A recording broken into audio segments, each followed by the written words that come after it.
Perkenalkan, nama saya Yusuf Ashidik Ramadan dari jurusan Hukum kelas 1D. Di sini saya ingin menjelaskan tentang bahasa baku. Bahasa baku sendiri mungkin tidak asing didengar oleh telinga kita. Mengapa demikian? Bahasa baku sendiri adalah bahasa yang mengantarkan kita pada dunia pendidikan, yang mengantarkan kita pada saat berkomunikasi dengan orang agar tersampaikan dengan baik. Adapun pengertian bahasa baku adalah ragam bahasa yang mengikuti kaidah kebahasaan, baik yang menyangkut ejaan, lafal, bentuk kata, struktur kalimat maupun penggunaan bahasa-bahasa. Bahasa baku ini dipakai dalam situasi resmi. Resmi dalam bahasa ini adalah seperti dalam perundang-undangan, surat menyurat, dan berbicara di depan umum.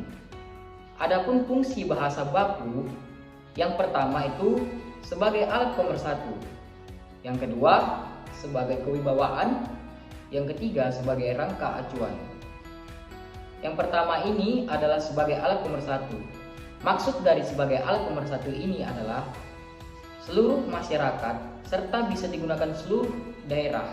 Bahasa baku ini wajib digunakan masyarakat Indonesia sendiri agar komunikasi tersampaikan dengan baik. Yang kedua, ada sebagai kewibawaan. Sebagai kewibawaan maksudnya di sini adalah pemakai akan terkesan berwibawa ketika menggunakannya. Bagaimana kita ingin terlihat berwibawa jika bahasa kita sendiri aja selalu banyak contohnya itu menggunakan bahasa-bahasa zaman sekarang. Bagaimana kita ingin terlihat berwibawa? Dan yang ketiga itu sebagai kerangka acuan. Sebagai kerangka acuan maksudnya di sini sebagai pedoman untuk seseorang bisa mengetahui apakah seseorang sudah menggunakan bahasa yang benar dan baik. Untuk bahasa baku sendiri juga memiliki ciri-ciri bahasa. Yang pertama, tidak dipengaruhi bahasa daerah.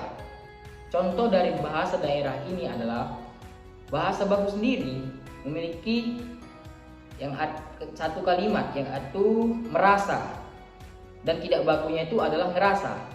Ada juga ayah, biasa digunakan di kota-kota besar seperti Jakarta, itu banyak orang menggunakan bahasa bokap. Bokap ini sendiri dalam bahasa bakunya itu adalah ayah. Di sini juga saya ingin memberitahu contoh penggunaan kata baku dan tidak baku. Kata baku itu memelihara, tidak baku mempelihara. Dan di sini juga ada penggunaan bahasa baku. Penggunaan bahasa baku yang pertama dalam komunikasi resmi, yaitu dalam surat menyurat resmi atau dinas pengumuman yang diketahui atau dikeluarkan instansi resmi. Yang kedua, dalam laporan resmi dan karangan ilmiah berupa makalah, skripsi, dan lain-lain. Adapun di sini yang kedua ada diksi atau pilihan kata. Di sini sendiri ada pengertian diksi adalah pilihan kata yang tepat dan selaras di penggunaannya untuk mengungkapkan gagasan sehingga diperoleh efek tertentu yang bisa diharapkan atau Kamus Besar Bahasa Indonesia. Dalam bahasa baku ini sendiri terdapat bagian-bagian diksi karena diksi ini digolong oleh bahasa-bahasa baku. Adapun pengertian diksi tadi sudah saya katakan. Di sini juga ada bagian-bagian dari diksi. Yang pertama itu ada sinonim. Sinonim ini merupakan persamaan kata atau kemiripan.